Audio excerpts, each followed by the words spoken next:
अजीज दोस्तों नमस्कार। अजीज दोस्तों, पाकिस्तान के दो प्रोविंसेस केपी और बलूचिस्तान तकरीबन पाकिस्तान के हाथों से निकल गए हैं।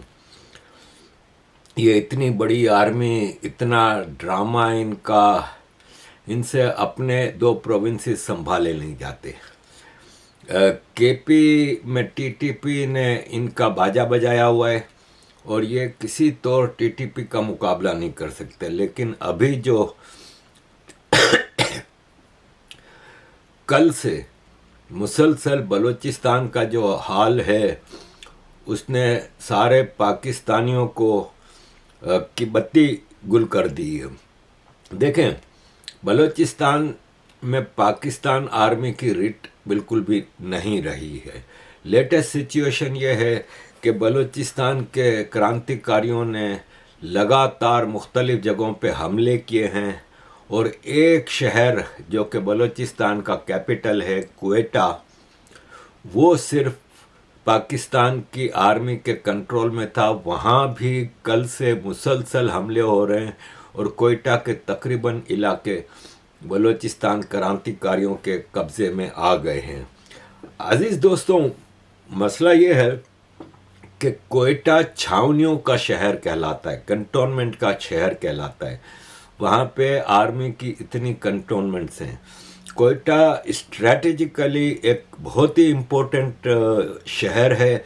आपको याद होगा कि जब अंग्रेज़ों ने इंडिया पे कब्ज़ा किया था तो बलूचिस्तान में वो लड़ने के लिए नहीं गए, क्योंकि ऑलरेडी ये अफ़गानिस्तान से लड़ लड़ के थक गए थे।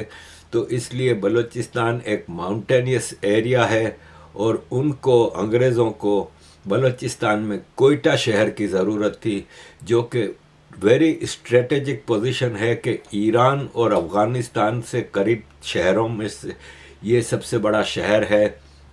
और इस हवाले से अंग्रेज़ों ने खान ऑफ कल्लात, जो कि बलोच ट्राइबल्स के लीडर थे, उनसे एक डील करके, एक एग्रीमेंट करके एक ठेके पे ये शहर ले लिया था। उनको भी पता था कि यहाँ लड़ने का मतलब है अपनी मौत। और अब सिचुएशन ये है कि कल से क्वेटा शहर के मुख्तलिफ इलाकों में बलोच क्रांतिकारियों ने हमले कर कर के पाकिस्तान आर्मी का बाजा बजा दिया है। अजीज़ दोस्तों, एक बैंक पे हमला किया, पूरे क्वेटा के लोग निकल के आ गए और पाकिस्तान का आर्मी चीफ, जो कि कहता था कि सिर्फ 1000-1500 बलोच टेररिस्ट हैं, बलूचिस्तान का जो पपिट चीफ मिनिस्टर है पीपल्स पार्टी का, सरफराज बुगटी, वो कह रहा था एक एसएचओ कंट्रोल कर सकता है पूरे बलूचिस्तान को, इतना बड़ा इशू है नहीं। वो आज रो रहा था, आंसुओं से रो रहा था प्रेस के सामने, जब बलूचिस्तान जिसका कि ये चीफ मिनिस्टर है वो इसके कंट्रोल से बाहर है। वैसे इसका कौन सा कंट्रोल था, इसको माल बनाने के लिए रखा था कि माल बनाओ और हमें भी हिस्सा दो, बाकी तो आर्मी ही वहाँ पे सारा कंट्रोल कर रही थी।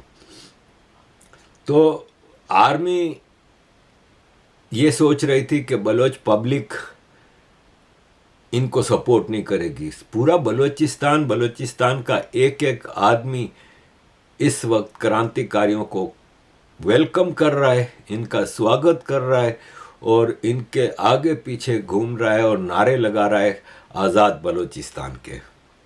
ये आप जो ड्रामा देख रहे हैं ना, ये किसी भी पंजाबी, किसी भी औरत को पर्दा करके बिठा के पूरा एक सेटअप ड्रामे का करके वीडियो बना लेते हैं कि नहीं बलूचिस्तान में टेररिस्ट हैं और इंडिया वाले टेररिस्ट आ जाते हैं और उन्होंने सब कुछ किया हुआ है।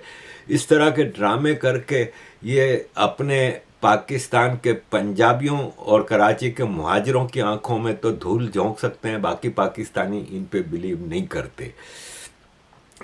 ये आर्मी के इसलिए भी दुश्मन हैं कि आर्मी ने 78 सालों में बलूचिस्तान को सिर्फ लूटा है, बलूचिस्तान के रिच मिनरल रिसोर्सेज को लूटा है, इनको कोई सहूलतें नहीं दी हैं। ना इलेक्ट्रिसिटी है, गैस जो कि पूरे पंजाब को बलूचिस्तान सप्लाई करता है, गैस भी बलूचिस्तान के तकरीबन इलाकों में नहीं है, पानी नहीं है, हॉस्पिटल्स नहीं है, मेडिकल फैसिलिटीज़ नहीं है, एजुकेशनल इंस्टीट्यूट्स नहीं है, वर्चुअली कुछ भी नहीं है। और ऐसे में कुछ बलोचों ने अपने घरों के ऊपर पैनल लगाए थे सोलर पावर के, उनको तोड़ना शुरू कर दिया। ये आम आदमियों के घरों में घुस जाते हैं। आर्मी के लोग जब ये बलोच क्रांतिकारियों के मुकाबला नहीं कर सकते तो ये आम आदमियों के घरों में घुस जाते हैं और तोड़फोड़ करते हैं, औरतों की बेइज्जती करते हैं, जो सामान इनको अच्छा लगता है वो लूट के चले जाते हैं। इनकी औरतों को, आदमियों को उठा के ले जाते हैं, उनको मिसिंग पर्सन बना देते हैं और फिर इनके घर वालों को कहते हैं कि आओ पैसे लेके, इतने पैसे लेके अगर अपना बंदा चाहिए। ज़्यादातर आम बलोचों को उठा के ले जाते हैं और फिर उनकी लाशें मिलती हैं, कुछ की तो लाशें भी नहीं मिलती। हज़ारों बलोच माएँ बहनें कई सालों से कराची, इस्लामाबाद वगैरह के प्रेस क्लब्स के सामने प्रोटेस्ट कर रहे हैं कि हमारे मिसिंग पर्सन्स कहाँ हैं, हमारे घर के आदमी कहाँ हैं, जिंदा भी हैं कि नहीं। तो ऐसे में अगर पाकिस्तान आर्मी सोचे कि बलोच इनसे मोहब्बत करेंगे तो ये इनकी भूल है, क्योंकि तुम लोगों ने जुल्म की इंतहा कर दी है बलूचिस्तान में, और अब बलूचिस्तान तुम लोगों के कंट्रोल में नहीं आने वाला। और इसी खबर पर ज़्यादा जानकारी के लिए हमारे साथ मेहरान मारी बलोच प्रतिनिधि हमारे साथ जुड़ गए हैं, तो चलिए सीधा इनका हम रुख कर लेते हैं। देखिए, बलोच से ये बड़ी खबर आ रही है जहां पर अब देखा जा रहा है कि बलोच में जो अब हालात है वो अब गृह युद्ध की तरफ बढ़ता हुआ नजर आ रहा है, क्योंकि बीएलए का ये ऑपरेशन हिरोफ 2.0 अब तेज हो गया है और उसके बाद वहां पर जो हालात है वो काफी बिगड़ता हुआ नजर आ रहा है। इस पर आपकी क्या प्रतिक्रिया है? जी बिल्कुल, आप सही फरमा रहे हैं। ये बलूचिस्तान का हालात काफी गंभीर है। 70 सालों से था। हम दुनिया से अपील करते जाते हैं, मेरे सारे इंटरव्यू आपके सामने हैं, लेकिन बलोच कौम इस नतीजे पे बहुत वक्त से आ गया है, लेकिन अभी अमल कर रहा है कि जी कोई हमको हमारी झोली में आजादी नहीं फेंकेगा। और हम कोई चाचा ट्रंप के इंतजार में हो या किसी और के, हम किसी के इंतजार में नहीं है। बलोच अपना हकूक, अपना मादर वतन को खुद ही अपनाएगा। अपने ताकत से हम हासिल करेंगे अपने मुल्क को। और मेरे ख्याल में बच्चों से, महिलाओं से लेके बूढ़ों तक सब इस नतीजे पे आ गए हैं। तो ये एक नेशनल लिबरेशन का मोमेंट है। इंशाल्लाह कामयाब होंगे। और मैं क्या कह सकता हूँ, जैसे आपके प्रीवियस स्पीकर कह रहे थे, पाकिस्तान तो ऐसा एक फ्लूइड और लिक्विड चीज है, कभी चाइना की गोद में, कभी अमेरिका की गोद में। हमेशा कोई बाप ढूंढ लेता है जो इसको पालता है, पोसता है सांप को। हमारे डसने के टाइम तो हम इसके विक्टिम हैं। लेकिन इंशाल्लाह अभी एक ऐसा बोलते जंक्चर आया है हिस्ट्री में जो दुनिया के सामने वो बहुत पावरफुल है कि ट्रंप की गोद में बैठा है। लेकिन जी हम किसी के बीक से आजादी हासिल नहीं करेंगे, हम जोर से आजादी हासिल करेंगे। और हमारा हक है इस दुनिया में जो हम पैदा हुए एक कौम के तौर पे, हमारा एक फर्ज है कि हम अपने मादर वतन का दिफा करें और अपना हक को हासिल करने के लिए हर जद्दोजहद जो कर सकते हैं हम करेंगे। और बलोच कौम कर रहा है। ये मेहरान मरी थे जो कि बता रहे थे कि क्या सिचुएशन है बलूचिस्तान की। अजीज दोस्तों, मिनिमम बताया जा रहा है अभी तो, जो नुकसान है वो हद से ज़्यादा है। अभी आर्मी चीफ बार बार एक ही चीज़ कह रहे हैं। आर्मी के डीजी आईएसपीआर टेररिस्ट सुल्तान का बेटा डीजी आईएसपीआर अहमद शरीफ कह रहा था कि जो बलोचों का, जो क्रांतिकारियों का लीडर है बशीर ज़ेब बलोच, वो अफ़गानिस्तान से बैठ के इंडिया की मदद से बलोच टेररिस्टों को मूव करवा रहा है। कल बशीर ज़ेब ने अपनी एक वीडियो रिलीज़ की है जिसमें ये बलूचिस्तान के मुख्तलिफ़ इलाकों में मोटरसाइकिल पे घूम रहा था। बलूचिस्तान के मुख्तलिफ़ इलाकों पे हमले जारी हैं। इन्होंने बलोच क्रांतिकारियों ने डेप्यूटी कमिश्नर नौशकी जो शहर है और वहाँ की लेडी असिस्टेंट कमिश्नर, दोनों को बंदी बना लिया है, उठा के ले गए हैं उनको, दोनों को बंदी बना लिया है। इसके अलावा बलोच लिबरेशन आर्मी के लोगों ने काउंटर टेररिज्म डिपार्टमेंट के हेडक्वार्टर पे हमला किया और वहाँ से काफ़ी लोगों को बंदी बनाया है, उनकी वीडियोस जारी कर दी। हेडक्वार्टर पे इस वक्त तक बलोच लिबरेशन आर्मी का कब्ज़ा है। मुख्तलिफ इलाकों में हमले कर रहे हैं। बीएलए ने नौशकी बलूचिस्तान में काउंटर टेररिज्म डिपार्टमेंट के हेडक्वार्टर पे हमला करके सारे हथियार और सारा सामान कब्ज़े में ले लिया। जो लोग इन्होंने बंदी बनाए, इसके अलावा कुछ लोग वहाँ से भाग गए। पाकिस्तान आर्मी इस वक्त भाग रही है मुख्तलिफ इलाकों से और बलोच इनका पीछा कर रहे हैं।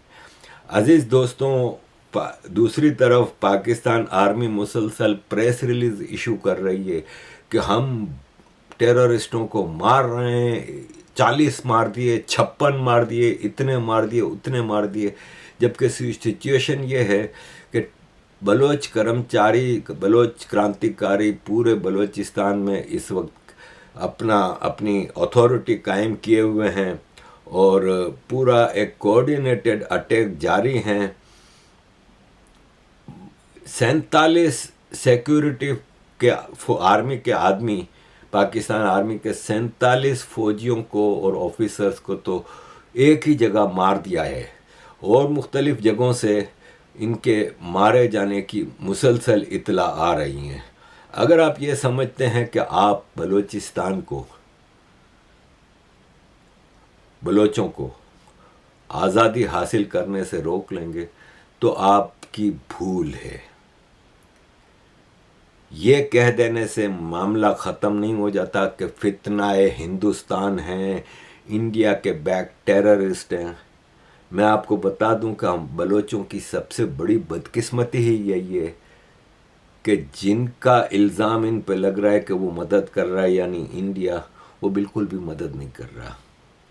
इंडिया का मैं आपको भी पहले बता चुका हूँ कई बार कि हम जैसे लोग जो इंडिया को खुश करने के लिए नहीं बल्कि बाकायदा पाकिस्तान की आर्मी की गलत कार्यों को पूरी दुनिया में एक्सपोज कर रहे हैं, अपनी जान हथेली पे रख के। हमें इंडिया ने कभी मदद नहीं की, हमें कभी, इंडियंस कर रहे हैं, आम इंडियन हमारी मदद करते हैं, हमसे प्यार करते हैं, हमें मान सम्मान देते हैं, लेकिन इंडियन सरकार बिल्कुल पीछे हटी हुई है। अब हम इसका शिकवा भी इसलिए नहीं करते कि हम देख रहे हैं कि भारत की सरकार की पॉलिसीज़ की वजह से आज भारत दुनिया में इतना स्ट्रॉन्ग होता जा रहा है। और जो देखें, अक्सर मुझे कई इश्यूज़ पे लोग मैसेज करते हैं कि आप इस बार में क्यों नहीं बोलते हैं कि प्राइम मिनिस्टर नरेंद्र मोदी ने ये क्यों नहीं किया और ये क्यों नहीं किया और ये क्यों कर रहे हैं। मैं उनको और आपको भी सबको एक ही बात बताता हूँ कि देखें, 140-45 करोड़ लोगों का देश चला रही है ये सरकार। जिस जगह से बैठ के प्राइम मिनिस्टर नरेंद्र मोदी जी चीज़ों को देख सकते हैं, हम लोग सोच भी नहीं सकते कि उनकी नज़र में क्या क्या चीज़ें हैं, उनकी क्या क्या कठिनाइयाँ हैं, कहाँ कहाँ उनको भारत के बेस्ट रिज़ल्ट के लिए क्या क्या फैसले करने पड़ते हैं। उसके पीछे कई चीज़ें हैं। हमको ऐसे ही भारत की सरकार के ऊपर उंगली उठाने का इसलिए हक नहीं है कि हर गुजरते दिन के साथ हम ये देखते हैं कि भारत की पूरी दुनिया में इज्जत बढ़ती जा रही है। भारत के लोगों का लाइफ स्टैंडर्ड स्लोली सही लेकिन एवरी पासिंग डे बेटर होता जा रहा है। हर गुजरते दिन के साथ भारतीयों की लाइफ इजी और बेहतर होती जा रही है। बावजूद ये कि भारत इतना डाइवर्सिटी का कंट्री है, कितनी किस्म की एथनिसिटीज़ हैं, कितनी ज़बानें बोलने वाले लोग हैं, कितने धर्म के मानने वाले लोग हैं, कितना इंटरनेशनल साजिशें भारत के ख़िलाफ़ हो रही हैं। इन सब को नज़र में रख के अगर हम इस गवर्नमेंट की परफॉर्मेंस देखें तो वंडरफुल। इसलिए कि भारत चाइना नहीं है। चाइना ने तिब्बत पे पूरा देमार 4.5 स्टेट टेररिज्म के ज़रिए कब्ज़ा किया हुआ है, एक आवाज़ नहीं उठने दे रहा। मुसलमान चींपें करते हैं, उगर मुसलमान ईस्ट तुर्किस्तान के बेचारे बिल्कुल टेररिज्म नहीं कर रहे, बिल्कुल गंदी बात नहीं कर रहे। भारत के मुसलमान जो लीडर्स हैं, मैं आम मुसलमानों की बात नहीं करूंगा कि आम मुसलमान तो 200 मिलियन हैं, मेजॉरिटी खामोश है। जो फितना पैदा करते हैं मुसलमानों के लीडर, उगर तो ये नहीं कर रहे ना, इसके बावजूद कंसंट्रेशन कैंप बनाए हुए हैं, उगर्स के ऊपर एक सख्ती की हुई है। चाइना एक टोटल डिक्टेटोरियल कंट्री है। अगर प्राइम मिनिस्टर नरेंद्र मोदी जी के पास ये ऑप्शन होता तो मैं देखता कि भारत चाइना से कितनी ज़्यादा तेज़ी से तरक्की करता, लेकिन मजबूरी ये है कि आपको डेमोक्रेसी को भी देखना होता है। भारत का सबसे बड़ा मसला, कल ही मेरी किसी एक बहुत ही जानकार आदमी से बात हो रही थी न्यू दिल्ली में, तो वो मुझे पूछ रहे थे कि यार ये तो वो तो फलन। मैंने कहा यार आपका वो यूजीसी पे कह रहे थे कि देखें ये यूजीसी पे कितना कंप्रोमाइजिंग है। मैंने कहा यार कोर्ट का फैसला आ गया ना, आप लोग पहले से ही शुरू हो जाते हो। अभी तो एक शोषा छोड़ा था, उसको इतना एक्सप्लॉइट करना शुरू कर दिया। कोर्ट के जरिए लोगों ने इसको रोक लिया, मसला हल कर लिया। हालांकि कुछ लोग इस पे दुकानें चमका रहे हैं, कुछ लोग कोर्ट पे जाने के नाम पे माल बना रहे हैं, आम आदमी से फंडिंग की अपीलें कर रहे हैं, जबकि उनका अपना इतना बड़ा नेटवर्क है कि इतना पैसा इनके पास है भी और आ भी रहा है। इसके बावजूद फिर फंडिंग की अपीलें कर रहे हैं और नाम भी कमा रहे हैं कि हमने कोर्ट में जाके ये किया वो किया। लेकिन बहरहाल, तो मैं उन साहब से ये कह रहा था कि भाई साहब कोर्ट का वेट कर लेते, देखो कोर्ट का फैसला आ गया, सरकार को कुछ करने की ज़रूरत कहाँ है। दूसरी बात ये, जो सबसे बड़ी बात ये है, वो ये है कि आपके कंट्री भारत का सबसे बड़ा मसला जो मेरी नज़र में है ना, वो हर 6 महीने बाद इलेक्शन है। हर 6 महीने बाद कभी बिहार में हो रहे हैं, कभी महाराष्ट्र में हो रहे हैं, कभी बीएमसी के हो रहे हैं, कभी लोकसभा के हो रहे हैं। साल में 2-3 तो इलेक्शन होते हैं। चाइना को ये मसला है क्या? इवन अमेरिका को ये मसला है क्या? 2 साल में एक इलेक्शन होता है, एक मिड टर्म होता है, एक 4 साल के बाद कम वो होता है, दैट्स इट। ये यूके में हम रहते हैं, 5 साल में एक बार इलेक्शन होता है। पाकिस्तान जैसे 3rd क्लास कंट्री जहाँ के इलेक्शन की कोई वैल्यू नहीं, वहाँ भी एक ही दिन 5 साल में इलेक्शन होता है। तो भारत का मसला ये है, अगर 5 साल का इलेक्शन हो ना, तो गवर्नमेंट एक 5 साल की पॉलिसी लेके आ सकती है, क्योंकि इलेक्शन की पॉलिटिक्स ही अलग होती है, उसमें आप अपनी पॉलिसी बना नहीं सकते। आपको इलेक्शन में अपना वोट बैंक भी देखना है। कि लोग कहेंगे वोट बैंक की पॉलिटिक्स, अरे भाई वोट बैंक नहीं होगा, सरकार ही नहीं होगी, फिर तो बैठ के क्या करोगे? अगर सरकार ही नहीं रहेगी तो इलेक्शन भी जीतना जरूरी है। तो ये बड़े कठिन भारत के लिए समस्या है कि ये मेरी नज़र में one of the biggest problem है। अगर आपके पास 5 साल इलेक्शन ना हो, एक ही दिन इलेक्शन हो, 1 नेशन 1 इलेक्शन हो, तो सरकार 5 साल का एक कंटिन्यूस पॉलिसी बना सकती है। इसके बाद ये होता है कि सरकार लग के किसी भी चीज़ पे पॉलिसी बना सकती है। जैसे यूजीसी है, जैसे आपका पॉपुलेशन रजिस्टर है, नेशनल पॉपुलेशन रजिस्टर है, जैसे सेक्युलरिज्म है, जैसे माइनॉरिटीज़ के जो मामला हैं, जो कि सेक्युलरिज्म में माइनॉरिटी होती ही नहीं है, इसके बावजूद भारत में सेक्युलरिज्म भी है, माइनॉरिटी भी है, माइनॉरिटी कमीशन भी है, वक्फ बोर्ड भी है। तो ये इतने सारे मसले हैं, तो हम भारत से शिकवा नहीं करते। मैं पाकिस्तानियों को जवाब दे रहा हूँ कि अगर भारत ने ज़रा भी बलोचों की मदद शुरू कर दी ना, जितना तुम कश्मीर में टेररिज्म करते हो, कश्मीर जो कि भारत की लीगल एंड इंटेग्रल लैंड है, एरिया है, रीजन है, इसके बावजूद तुम वहाँ पे टेररिज्म करते हो। भारत उसका 10% भी बलोचों की मदद कर देना, तो दुनिया के नक्शे पे एक नया कंट्री बलोचिस्तान होगा। ये मैं आपको बता दूं। मैं तो भारत को छोड़े, मैं तो कहता हूं अमेरिका और इजराइल को कि आपके लिए बलोचिस्तान से ज़्यादा इम्पोर्टेंट एरिया कोई नहीं है। नेचुरल रिसोर्सेज की भरमार है, ईरान अफगानिस्तान के साथ बॉर्डर है। आओ बलोचों की मदद करो, आओ बलोचों की इंडिपेंडेंट मूवमेंट को सपोर्ट करो, और फिर देखो बलोच तैयार हैं क्या? ये जिस तरह आपने सऊदी अरब, दुबई वगैरह पे अपनी अड्डे बनाए हुए, हमारे भी इसमें अड्डे बनाओ। खुल के दे रहे हैं, पाकिस्तान की तरह छुप के नहीं देंगे, खुल के आपको अड्डे दे रहे हैं। हमारे नेचुरल रिसोर्सेज निकालो, कम से कम हमें आधा तो मिलेगा। पाकिस्तान की आर्मी और चाइना मिलके तो पूरे का पूरा ले जा रहे हैं, हमें तो कुछ नहीं मिल रहा।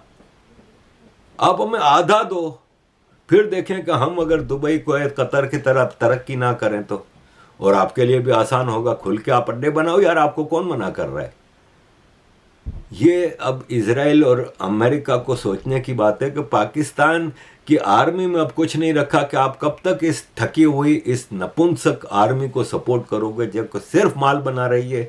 और अमेरिका से ज़्यादा कौन जानता है कि पाकिस्तान आर्मी के जनरलों ने कितना माल बनाया हुआ है। अमेरिका, कनाडा, यूरोप, ऑस्ट्रेलिया वगैरह में इनकी क्या क्या जायदादें हैं, दुबई वगैरह में। क्या अमेरिका के पास नहीं है पूरी लिस्टें? इस करप्ट आर्मी से आपको कुछ हासिल होने वाला नहीं। एक तरफ ईरान के प्रेसिडेंट को फ़ोन करके पूरी आपकी मुखबरियां करते हैं, दूसरी तरफ आपको कह रहे हैं हम ईरान के लिए आपके साथ खड़े हैं। एक तरफ गज़ा के लिए रैलियां निकलवाते हैं पाकिस्तान में, और इसराइल के खिलाफ नफरत का चूरन बेचते हैं। एक तरफ आपके गज़ा बोर्ड में शामिल होते हैं। इस दोगली आर्मी से आप कब तक भर पाओगे? तो इससे बेहतर है कि एक जेन्युइन इंडिपेंडेंस मूवमेंट बलोचों की जो है उसको सपोर्ट करें। फिर आप देखें कि आपके लिए इस रीजन में कितनी इम्पोर्टेंट एक जगह होती है। और आपको चाइना के को हासिल एक इतनी इम्पोर्टेंट ग्वादर पोर्ट, अगर आप इस नक्शे को देखें ना, तो जिबूती और ग्वादर, ये बीच में छोटा सा जो समंदर का रास्ता है, स्ट्रेट ऑफ हॉर्मुज़, उससे पूरी दुनिया के एनर्जी रिसोर्सेज की सप्लाई होती है शिप्स के ज़रिए। और उसकी बोटल नेक के पास आप देखें, एक तरफ जिबूती है, एक तरफ ग्वादर है, टोटल चाइना के कंट्रोल में। जिस दिन चाइना का माथा फिरा ना, उस दिन आपके सारे शिप, आपकी सारी सप्लाई लाइन बंद कर देंगे। तो आपके पास तो गोल्डन चांस है। This is my opinion about Balochistan. Thank you very much अजीज़ दोस्तों for all your support. Kindly keep supporting.